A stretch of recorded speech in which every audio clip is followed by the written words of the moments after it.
அஸ்ஸலாமு அலைக்கும் ஃப்ரெண்ட்ஸ். இன்றைக்கி என்னோட இஃப்தார் குட்டி மினி விலாக் பார்த்துடலாமா?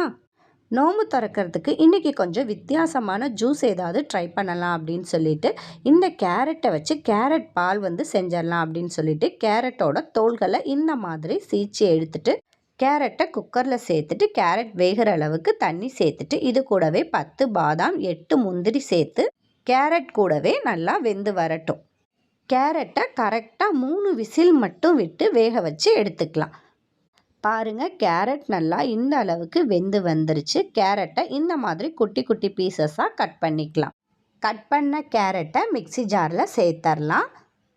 கேரட் கூட வேக வச்சோம்ல பாதாமும் முந்திரியுமே நல்லா வெந்திருக்கு. பாதாமோட தோள்களை உரிச்சிட்டு கேரட் கூட இந்த மாதிரி சேர்த்துடலாம். எந்த அளவுக்கு இனிப்பு தேவையோ சேர்த்து கேரட் வேக வச்ச தண்ணியை வேஸ்ட் பண்ணக்கூடாது. இது கூடவே சேர்த்து காய்ச்சி ஆற வச்ச திக்கான பால் சேர்த்துக்கலாம்.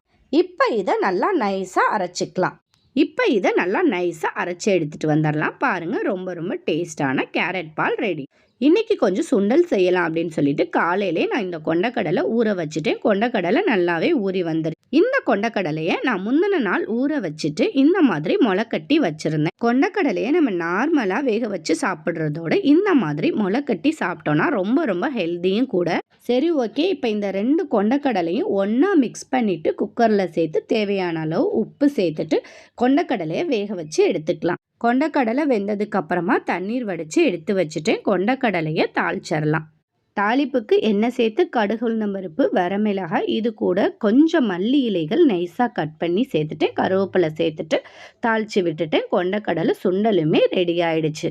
என் பையன் 4 நாளாக எனக்கு பிரெட் சாண்ட்விச் செஞ்சு தாங்கன்னு கேட்டுட்ருக்கான். சரி, இன்னைக்கு செஞ்சு கொடுத்துடலாம். இந்த பன்னீர் நான் வீட்டிலே ரெடி பண்ணது. இன்னைக்கு பிரெட் கூட பன்னீர் மிக்ஸ் பண்ணி பிரெட் பன்னீர் சாண்ட்விச் தான் ரெடி பண்ணிட்டு இருக்கேன். பிள்ளைங்க நோம்பு திறக்கிறாங்க அப்படின்னாவே டெய்லியுமே ஏதாவது வித்தியாசமான ரெசிபி தான் கேட்குறாங்க. அவங்களுக்காகவே நம்ம ஒவ்வொன்றும் பார்த்து செய்ய வேண்டியதாக இருக்குது. சாண்ட்விச்சுக்கு நம்ம என்ன வெஜிடபிள்ஸ் தேவையோ கட் பண்ணிவிட்டு அது கூட இந்த மாதிரி பன்னீர் மிக்ஸ். உங்ககிட்ட ஆர்கானம் இருந்துச்சுன்னா 1/2 ஸ்பூன் சேர்த்துக்கோங்க. சில்லி ஃப்ளாக்ஸ் இருந்துச்சுன்னா 1/2 ஸ்பூன் சேர்த்து இது கூட மிளகுத்தூள் 1/2 ஸ்பூன் சேர்த்துடலாம்.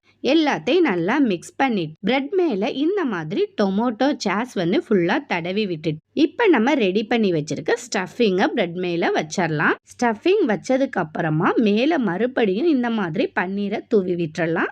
இப்போ மேலே ஒரு பிரெட் வச்சு இந்த மாதிரி க்ளோஸ் பண்ணிட்டு இப்போ பிரெட்டை டோஸ்ட் பண்ணி எடுத்துக்கலாம். நோம்பு திறக்கிற டைம் நெருங்கிட்டனால சாண்ட்விட்சை நான் சீக்கிரமாக ரெடி பண்ணிட்டு இருக்கேன். ஒரு வழியாக சாண்ட்விச் ரெடி ஆயிடுச்சு. அல்ஹம்துலில்லாஹ், நல்லபடியாக நோம்புமே திறந்தாச்சு. இன்னைக்கு என்னோட இஃப்தார் இப்படி தான் இருந்துச்சு. பிடிச்சிருந்தா லைக் பண்ணுங்க, ஷேர் பண்ணுங்க.